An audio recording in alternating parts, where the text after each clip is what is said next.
જય માં ખોડિયાર, જય માતાજી. માં ખોડિયાર એ ભક્તને કેવી રીતે બચાવ્યો, હાલો આપણે આ વાર્તાને આપણે સાંભળીએ. જ્યાં બધા દરવાજા બંધ થઈ જાય ત્યાં એક જ દરવાજો ખુલે છે, માં ખોડિયારનો.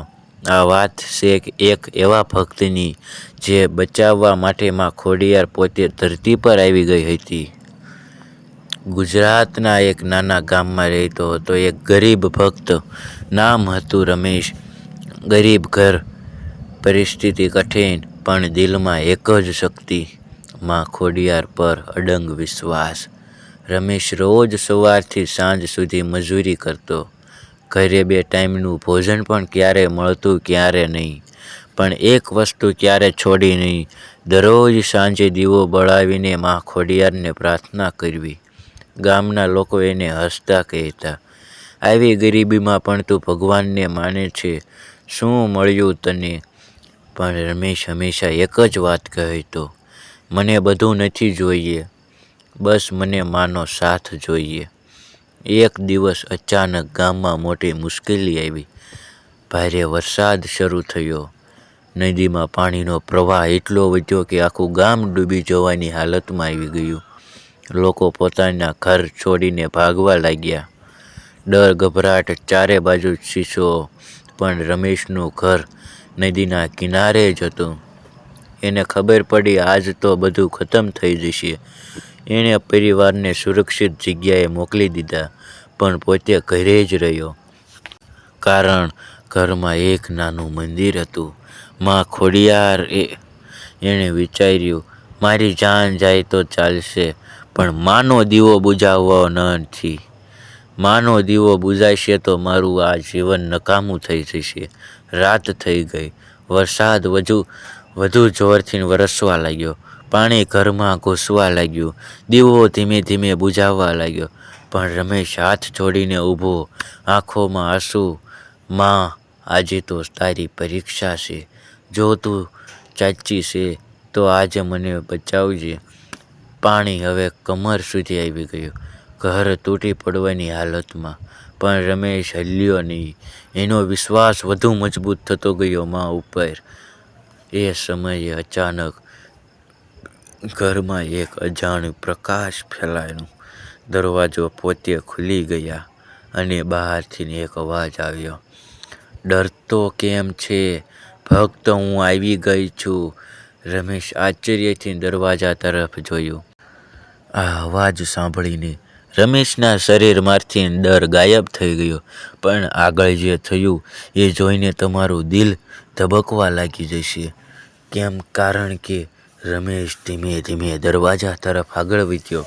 હૃદય જોરથી ધબકતું હતું. બહાર ભારે વરસાદ થતો હતો, પણ દરવાજા પાસે એક અજાણી શાંતિ હતી. જેમ જેમ એ આગળ ગયો એને એક પ્રકાશ દેખાયો. એ પ્રકાશ સામાન્ય નહોતો, એમાં એક દિવ્ય શક્તિ હતી. અને એ પ્રકાશ વચ્ચે એક આકાર ઊભો થતો હતો. રમેશ આંખો મીચીને જોયું અને તરત જ જમીન પર પડી ગયો.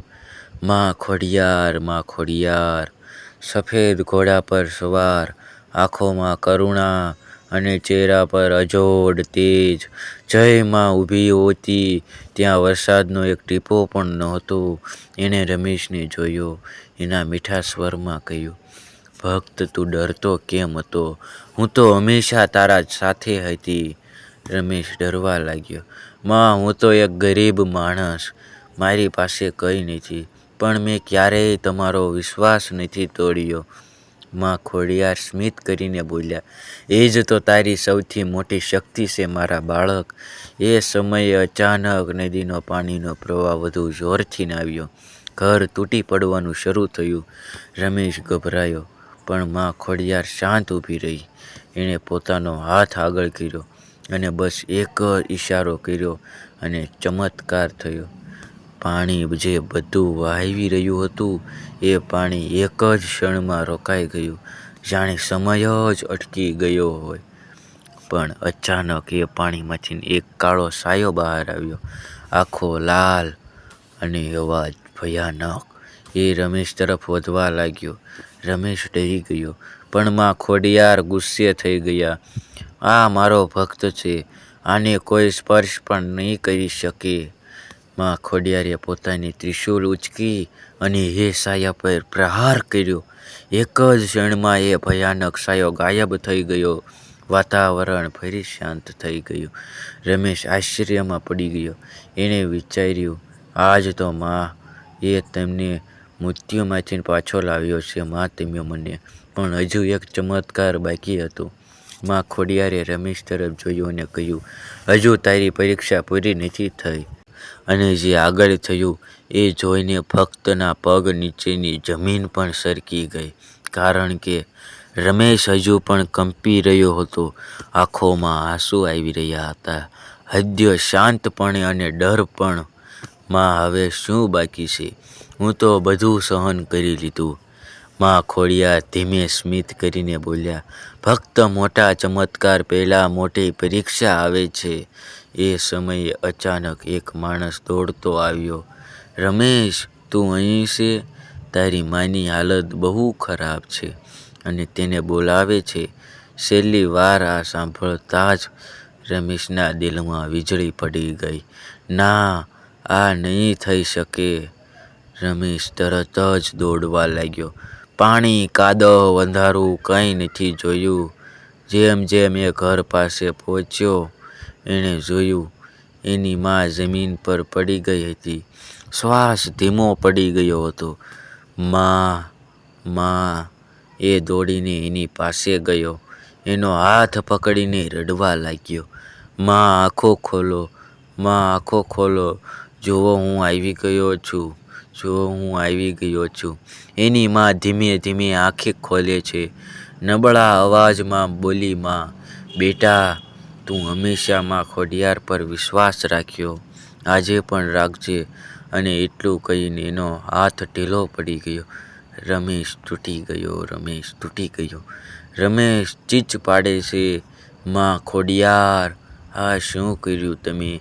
મેં આખી જિંદગી તમારો વિશ્વાસ કર્યો અને આજે મારી પોતાની માને લઈ ગયા. એ ગુસ્સે થઈ ગયો. વિશ્વાસ તૂટવા લાગ્યો. એ સમયે ફરી એ પ્રકાશ આવ્યો. માં ખોડિયાર ફરી પ્રગટ થયા. ભક્ત, આ તારી અંતિમ પરીક્ષા હતી. રમેશ રડતો બોલ્યો, આવી પરીક્ષા કોણ લે માં?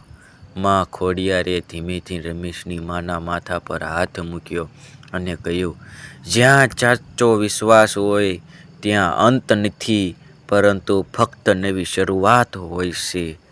એક ક્ષણ માટે બધું શાંત થઈ ગયું અને અચાનક રમેશની માનો હાથ હલ્યો. રમેશ આશ્ચર્યમાં પડી ગયો. આ કેવી રીતે શક્ય છે માં? જેમ જેમ એની માનો હાથ હલ્યો, રમેશના દિલની ધડકન અટકી ગઈ. આ શક્ય જ નહોતું, કારણ કે થોડા પળો પહેલાં જ એની માં મરી ગઈ હતી. તો શું આ માં ખોડિયારે મરણને પણ હરાવી દીધું? રમેશ ધીમે ધીમે પોતાની માં તરફ ઝૂક્યો. હાથ કંપી રહ્યા હતા. માં, તમે સાંભળો છો? એની આંખોમાં આશા પણ હતી અને ડર પણ હતો. અચાનક એની માએ ઊંડો શ્વાસ લીધો અને ધીમે ધીમે આંખો ખોલી. રમેશ, રમેશ. રમેશ જોરથી રડી પડ્યો. માં, તમે પાછા આવી ગયા. એણે માને ગળે લગાવી લીધા. આ દ્રશ્ય જોઈને ગામના લોકો પણ ચોંકી ગયા. જ્યાં બધાને લાગતું હતું કે બધું ખતમ થઈ ગયું, ત્યાં એક નવું જીવન શરૂ થયું હતું. એ સમયે ફરી એ દિવ્ય પ્રકાશ દેખાયો. માં ખોડિયાર પ્રગટ થયા. ભક્ત, આજે તારો વિશ્વાસ જીત્યો છે. રમેશ હાથ જોડીને જમીન પર પડી ગયો. માં, મને માફ કરજો. હું થોડા સમય માટે તૂટી ગયો હતો. માં ખોડિયાર બોલ્યા, ભક્ત, વિશ્વાસ એ ત્યારે સાચો કહેવાય જ્યારે બધું ખતમ થઈ જાય અને છતાં પણ તું મારું નામ લે. તું પરીક્ષા પાસ કરી, એટલે આજે મેં તને બધું પાછું આપ્યું. એ જ સમયે એ જે નદી વધુ વહાવી રહી હતી, એ નદીનું પાણી ધીમે ધીમે પાછો જવા લાગ્યો. ગામ ફરી શાંત થઈ ગયું. આકાશ સાફ થઈ ગયું, જાણે કંઈ થયું જ ના હોય. પણ લોકોના દિલમાં એક જ વાત રહી ગઈ, માં ખોડિયાર સાચે છે? રમેશ પોતાની માં સાથે મંદિર ગયો, દીવો બળાવ્યો. આ વખતે એના હાથ કંપાતા ન હતા, કારણ કે હવે એ જાણતો હતો, માં ક્યારેય પોતાના ભક્તને એકલો નથી છોડતી. જ્યારે સાચો વિશ્વાસ હોય ત્યાં ચમત્કાર જરૂર થાય છે. જે દિવસે માએ મૃત્યુને પણ હરાવી દીધું, એ દિવસ પછી રમેશની જિંદગી ક્યારેય પહેલાંની જેવી રહી નહીં. કારણ કે હવે એ માત્ર ભક્ત નહોતો, એ તો માનો જીવતો ચમત્કાર બની ગયો હતો. સવાર થઈ, ગામમાં સૂરજ ઉગ્યો, પણ આ સવાર સામાન્ય નહોતી. ગામના દરેક માણસની આંખોમાં એક જ પ્રશ્ન હતો, આખરે ગઈકાલે શું થયું હતું? લોકો ધીમે ધીમે રમેશના ઘર પાસે ભેગા થવા લાગ્યા. જ્યાં ગઈકાલે રડવાનો અવાજ હતો, ત્યાં આજે શાંતિ હતી. રમેશ બહાર આવ્યો, એના ચહેરા પર શાંતિ, આંખોમાં અજોડ વિશ્વાસ. એની માં, જેને બધાએ મરી ગઈ માની લીધી હતી, એ હવે પોતાના પગે ઊભી હતી. આ જોઈને ગામના લોકો આશ્ચર્યમાં પડી ગયા. આ શક્ય કેવી રીતે છે? એક વૃદ્ધ માણસ બોલ્યો, આ કોઈ સામાન્ય ઘટના નથી, આ તો મારી માં ખોડિયારનો ચમત્કાર છે. ધીમે ધીમે બધા લોકોના દિલમાં વિશ્વાસ જન્મવા લાગ્યો. જે લોકો ક્યારેય મંદિર નથી જતા, એ પણ આજે માથું ઝુકાવવા લાગ્યા. આ તો મારી માં ખોડિયારની મહેર છે. રમેશ હવે પહેલો માણસ નહોતો રહ્યો. એ હવે ગરીબ હતો, પણ અંદરથી સૌથી ધનવાન હતો. કારણ કે એણે પોતાની આંખોથી જોયું હતું. વિશ્વાસ શું કરી શકે છે? એ રોજ ગામના લોકો એક જ વાત કહેતા, મારી પાસે કશું નહોતું, પણ મેં વિશ્વાસ રાખ્યો, અને આજે માએ મને બધું આપી દીધું. એક દિવસ રમેશ મંદિરમાં દીવો બળાવી રહ્યો હતો. એણે આંખ બંધ કરી અને ધીમે ધીમે બોલ્યો, માં, તમે મને ક્યારેય એકલો નથી છોડ્યો. અને એ ક્ષણે એને ફરી એ જ શાંતિનો અહેસાસ થયો, જાણે માં આજે પણ એની સાથે જ ઊભી હોય. માં ખોડિયાર ક્યારેય પોતાના ભક્તને એકલો નથી છોડતી. જ્યાં વિશ્વાસ હોય છે, ત્યાં અંત નથી, ફક્ત નવી શરૂઆત હોય છે. જય માં ખોડિયાર લખજો. જો તમે પણ દિલથી વિશ્વાસ રાખો છો, તો માં ખોડિયાર ઉપર વિશ્વાસ રાખજો અને વિશ્વાસ રાખજો. જય માં ખોડિયાર.